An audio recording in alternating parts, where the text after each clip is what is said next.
Hi மக்களே, இன்றைக்கி ரொம்ப சூப்பரான ஒரு மேஜிக் க்ரீமை பற்றி பார்க்கலாமா? இந்த க்ரீமை அப்ளை பண்ண ஒரு நொடியிலேயே உங்கள் ஹோல் பாடியும் நல்லா பிரைட்டாக மாறி நல்லா ஒயிட்டாக இருங்க.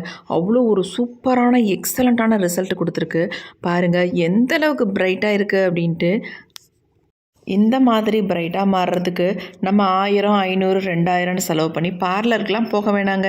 வீட்லேயே ஒரு சூப்பரான சிம்பிளான ஹோம் ரெமெடி தான் இன்றைக்கி நம்ம ட்ரை பண்ணி இந்த அளவுக்கு ரிசல்ட் கிடச்சிருக்கு. நான் லைவாக ரிசல்ட்டும் காட்டியிருக்கேன். எவ்வளோ சூப்பராக இருக்குன்னு பாருங்கள். உங்களுக்கு ஃபேஸில் கண்ணை சுற்றி கருவளையம், மங்கு, பிக்மெண்டேஷன் இது எல்லாமே இருந்தாலும் கூட எல்லாத்தையுமே நொடியில் நல்லா மாற்றி சூப்பராக நல்லா பிரைட்டன் பண்ணி கொடுக்கும். அந்த மாதிரி ஒரு க்ரீமை இன்றைக்கி நம்ம ப்ரிப்பேர் பண்ணியிருக்கோம். இதை எப்படி ப்ரிப்பேர் பண்ணுறது அப்படின்றத பார்த்துட்டு வந்துடலாமா? இந்த மேஜிக் க்ரீம் ரெடி பண்ணுறதுக்கு நம்ம ஃபர்ஸ்ட் என்ன எடுத்திருக்கோம் அப்படின்னா வெல்லம் தாங்க. நான் வெல்லத்திலேயே நாட்டு சர்க்கரை எடுத்திருக்கேன். நீங்கள் வெல்லமாக இருந்தாலும் யூஸ் பண்ணிக்கலாம், அல்லது நாட்டு சர்க்கரை இருந்தாலும் கூட தாராளமாக யூஸ் பண்ணிக்கலாம். நான் நாட்டு சர்க்கரையை வச்சு தான் இன்றைக்கி இந்த சூப்பரான க்ரீமை ப்ரிப்பேர் பண்ண போகிறோம். இந்த நாட்டு சர்க்கரையை வச்சு நம்ம சூப்பரான க்ரீம் ரெடி பண்ண போகிறோம் இல்லையா? இந்த க்ரீம் நம்ம ஃபேஸை நல்லா பிரைட்டன் பண்ணி கொடுக்கும், நல்லா க்ளோ பண்ணி கொடுக்கும், சுருக்கங்களை மறைச்சி ஓப்பன் போர்ஸ்லாம் நல்லா க்ளோஸ் பண்ணி கொடுக்குங்க. அவ்வளோ சூப்பராக எஃபெக்டிவாக இருக்கும். இப்போ நம்ம 2 ஸ்பூன் அளவுக்கு நாட்டு சர்க்கரை எடுத்திருக்கோம். அது கூடவே நம்ம கோகோனட் ஆயில் ஒரு 1/2 ஸ்பூன் அளவுக்கு நீங்கள் எடுத்துக்கோங்க. இது சின்ன ஸ்பூன்றதுனால நான் 1/2 ஸ்பூன் அளவுக்கு கோகோனட் ஆயில் எடுத்துக்கிட்டேன். இப்போ இது ரெண்டையும் நல்லா மிக்ஸ் பண்ணி விட்டுக்கலாம். உங்களுக்கு இது மிக்ஸ் ஆகாது, கட்டி கட்டியாக தான் இருக்கும். ஆனாலும் நல்லா இந்த மாதிரி கலந்து விட்டுக்கோங்க.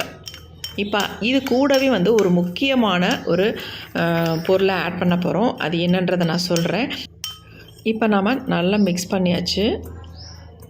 அடுத்து நாம் இதில் ஆட் பண்ண போகிற முக்கியமான பொருள் என்ன அப்படின்னா பால் தாங்க.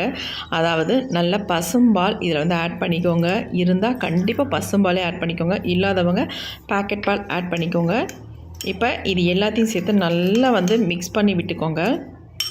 காய்ச்சின பாலா காய்ச்சாத பாலான்னு கேட்பீங்க. நான் காய்ச்சின பால் தான் யூஸ் பண்ணியிருக்கேன். காய்ச்சாத பால் தான் யூஸ் பண்ணணும் அப்படின்றதெல்லாம் கிடையாதுங்க. இப்போ நல்லா கலந்தாச்சு. இதை ஒரு 5 நிமிஷம் நம்ம விட்டோம்னா இது எல்லாமே நல்லா கரைஞ்சிரும். இப்போ நம்ம அப்படியே ஒரு ஓரமாக வச்சிடலாம். அடுத்து நம்ம என்ன பண்ண போகிறோம் அப்படின்றத பார்க்கலாம். ஒரு பிளேட் இதை மாதிரி எடுத்துக்கிறேன். இப்போ இதில் 1 ஸ்பூன் அளவுக்கு ரைஸ் ஃப்ளார் எடுத்துக்கிறேன். இப்போ நம்ம 2 பொருளை ஆட் பண்ண போகிறோம். இதில் இன்னும் ஒன்று என்ன அப்படின்னா கடலை மாவுங்க. அந்த கடலை மாவு அதுவும் 1 ஸ்பூன் அளவுக்கு நான் எடுத்துக்கிறேன். ரெண்டுமே ஈக்குவல் குவான்டிட்டியில் எடுத்துக்கோங்க. இப்போ இதை நல்லா மிக்ஸ் பண்ணி விட்டுக்கலாம். ரெண்டையுமே கட்டிகள் இல்லாமல் நம்ம மிக்ஸ் பண்ணிக்கலாம்.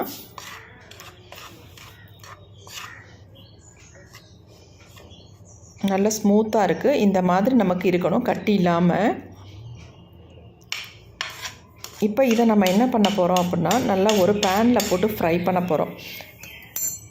இப்போ நம்ம அடுப்பில் ஒரு பேன் ஒன்று வச்சுக்கலாம்.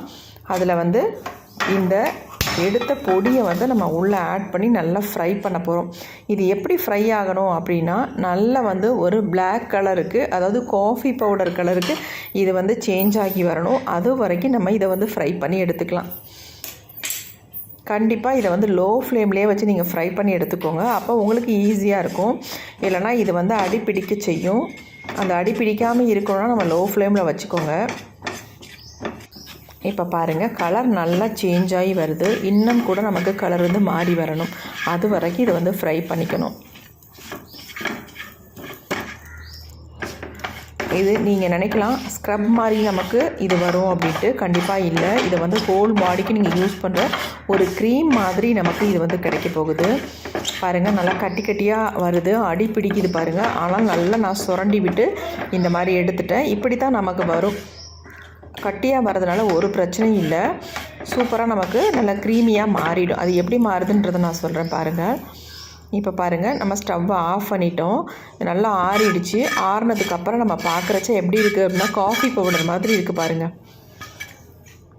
இப்போ இதை நம்ம ஒரு பவுலில் கொட்டிக்கலாம். எல்லாத்தையுமே கிட்டத்தட்ட ஒரு 3 ஸ்பூன் அளவுக்கு இது இருக்குது நமக்கு. என்னடா கட்டி கட்டியாக இருக்கே, இது எப்படி நமக்கு ஸ்மூத்தாக கிடைக்கும் அப்படின்னு நினைக்கிறீங்களா? இப்போ நான் என்ன பண்ணுறேன்றதை மட்டும் பாருங்கள். இந்த கட்டியாக இருக்கிறதெல்லாம் நல்லா இந்த மாதிரி வலிச்சு உள்ளே போட்டுக்கலாம். இப்போ நமக்கு சூப்பரான ஒரு பாடி ஒயிட்டனிங் பொடி வந்து நமக்கு கிடச்சிருச்சு. இப்போ இதை நம்ம என்ன பண்ண போகிறோம் அப்படின்னா, நல்லா ஒரு ஸ்பூன் வச்சு இந்த மாதிரி நல்லா மிக்ஸ் பண்ணி விட்டுக்கோங்க. கட்டிகள்லாம் கொஞ்சம் கொஞ்சம் உடையிற மாதிரி எல்லாம் நம்ம ரெடி பண்ணிக்கலாம். நம்ம ஆல்ரெடி எடுத்து வச்சுருக்கோம் இல்லையா, வெல்லம் அப்புறமேட்டு மில்க் எல்லாம் ஆட் பண்ணி எடுத்து வச்சுருக்கோம் இல்லையா, அதில் வந்து இந்த எல்லா பொடியுமே நான் உள்ளே ஆட் பண்ணிடுறேன். பாருங்கள், வெல்லம்லாம் நல்லாவே கரைஞ்சிருச்சு. இப்போ இந்த பொடிகள் எல்லாத்தையுமே நம்ம உள்ளே ஆட் பண்ணிக்கலாம். ஆட் பண்ணிவிட்டு இதை நல்லா கலந்து விட்டுடலாம். இதில் ஒரு முக்கியமான ஒரு பொருள் நம்ம கடைசியாக சேர்ப்போம். அது என்னன்றதை நான் சொல்கிறேன். பாருங்கள், கலக்கரைச்சே நமக்கு வந்து திப்பி திப்பியாக ஒரு மாதிரி ஒட்டும் ஒட்டாமல் இருக்கும். ஆனால் கலக்க கலக்க நமக்கு ஒரு க்ரீம் மாதிரி இது வந்து வந்துடும். உங்களுக்கே ஆச்சரியமாக இருக்கும், இது இந்த அளவுக்கு க்ரீம் மாதிரி நமக்கு கிடைக்குமா அப்படின்ட்டு. ஒரு சூப்பரான கன்சிஸ்டன்சியில் நமக்கு அப்படியே க்ரீமியாக மாறிடும். கொஞ்சம் நேரத்தில் மிக்ஸ் பண்ணும் பொழுதே அப்படியே நல்லா திக்கான ஒரு கன்சிஸ்டன்சிக்கு வந்துடும். பாருங்கள் எப்படி இருக்குன்ட்டு, அப்படியே சேஞ்ச் ஆகுது. எப்படி மாறி வந்துருச்சு பாருங்கள், நல்லா திக்காக மாறிடுச்சு. நம்ம ஃபைனலாக ஒரு பொருளை ஆட் பண்ணிக்கலாம். அது என்ன அப்படின்னா லெமன் தாங்க. இந்த மாதிரி ஆஃப் லெமன் எடுத்து நல்லா பிழிஞ்சு விட்டுக்கோங்க. கண்டிப்பாக லெமன் வந்து யூஸ் பண்ணிக்கணும். அப்போ தான் உங்களுக்கு நல்லா வந்து ஷைனிங்காக இருக்கும் உங்கள் ஸ்கின்னு. அது மட்டும் இல்லை, டெட் செல்ஸ் எல்லாம் நல்லா ரிமூவ் பண்ணும். அந்தளவுக்கு சூப்பராக ஒர்க் அவுட் ஆகும். பாருங்கள் எப்படி இருக்குது, நல்லா திக்காக மாறிடுச்சு பாருங்கள். எந்த கட்டிகளும் இல்லை, நல்லா ஸ்மூத்தான கன்சிஸ்டன்சியில் நமக்கு கிடச்சிருச்சு. ஒரு எக்ஸலண்ட்டான ஃபுல் பாடி ஒயிட்டனிங் க்ரீம் வந்து நமக்கு கிடச்சிருச்சு பாருங்கள். இதை வந்து ஹோல் பாடிக்கும் நீங்கள் வந்து அப்ளை பண்ணிக்கலாம். முகத்துக்கு மட்டும்தான் அப்ளை பண்ணணும் அப்படின்றது கிடையவே கிடையாது. எங்கெங்கெல்லாம் உங்களுக்கு ரொம்ப பிளாக் பேச்சஸ் இருக்கும் அங்கெல்லாம் நல்லா அப்ளை பண்ணிவிட்டு நீங்கள் இப்படி தொடச்சிங்கன்னா போதும், அப்படியே நல்லா பிரைட்டாக மாறிடும். இதை எப்படி நம்ம யூஸ் பண்ணுறது, எப்படி ரிசல்ட் கிடைக்கிது அப்படின்றத நம்ம இப்போ பார்த்துடலாம். நான் உங்களுக்கு அப்ளை பண்ணியே காட்ட போகிறேன். எந்த அளவுக்கு எனக்கு வந்து ரிசல்ட் கிடச்சிருக்கு அப்படின்றத நீங்கள் பார்க்க போகிறீங்க. இப்போ இதை வந்து என்னுடைய கைகளில் நான் அப்ளை பண்ணி காட்டுறேன். என் கை இப்போ இருக்கிறதுக்கும் அதுக்கப்புறமேட்டு நம்ம அப்ளை பண்ணிவிட்டு வாஷ் பண்ணதுக்கப்புறம் எப்படி இருக்குதுன்னு மட்டும் டிஃப்ரென்ஸ் பார்த்துக்கோங்க. அவ்வளோ ஒரு சூப்பரான ரிசல்ட் வந்து கொடுத்துருக்கு. நல்லா வலுவலுன்னு நல்ல ஒரு க்ரீம் கன்சிஸ்டன்சியில் இருக்குங்க. நான் கொஞ்சம் கொஞ்சமாக எடுத்து என் கையில் ஃபுல்லாக இந்த மாதிரி ஸ்பூனாலே அப்ளை பண்ணிக்கிறேன். எப்படி இருக்குது பாருங்கள், நல்ல வலுவலுன்னு இருக்கும். இது ஸ்கின்னில் வந்து நல்லா உங்களுக்கு பிடிக்கும். இதை அப்ளை பண்ணுறதுக்கு முன்னாடி உங்கள் ஃபேஸை நல்லா ஒரு நல்ல சோப்போ அல்லது ஃபேஸ் வாஷோ போட்டு நல்லா வாஷ் பண்ணிவிட்டு அதுக்கப்புறமேட்டு நீங்கள் அப்ளை பண்ணணும். இதை போட்டு நீங்கள் ரப் பண்ணணும் அப்படின்ற அவசியம் கூட இல்லைங்க. ஃபுல்லாக நீங்கள் அப்ளை பண்ணிவிட்டு நீங்கள் அப்படியே ட்ரை ஆனதுக்கு அப்புறமேட்டு வாஷ் பண்ணாலே போதும். அவ்வளோ ஒரு சூப்பரான ரிசல்ட் உங்களுக்கு கிடைக்கும். நீங்களே ஷாக் ஆகிடுவீங்க, அந்தளவுக்கு ஒரு ரிசல்ட்டு நீங்கள் இதில் பார்க்கலாம். பாருங்கள், நல்லா திக்காக நான் அப்ளை பண்ணிக்கிறேன். நல்லா ஒரு திக்கான கோட்டாக கொடுத்துக்கிறேன் பாருங்கள்.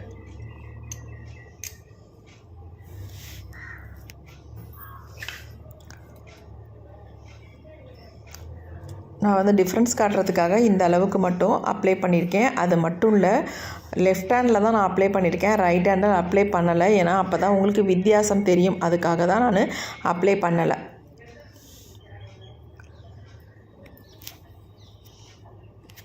இப்போ நம்ம ஃபுல்லாகவே நல்ல திக்கான ஒரு பேக் போட்டாச்சு.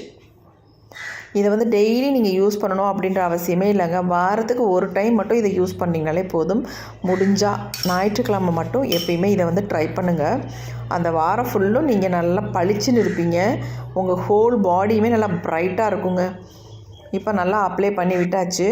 20 மினிட்ஸ் கழிச்சிட்டு நம்ம எப்படி இருக்குன்னு பார்க்கலாம். பாருங்கள், இப்போ 20 மினிட்ஸ் ஆகிடுச்சு, நல்லா ப்ரைட்டாக மாறிடுச்சு. நான் கொஞ்சமாக எடுத்து காட்டுறேன் பாருங்கள், எந்த அளவுக்கு ப்ரைட்டாக மாறிட்டுருக்குன்னு பாருங்கள். நானே நினச்சேங்க என்ன ரிசல்ட் அப்படி வந்துட போகுது அப்படின்ட்டு.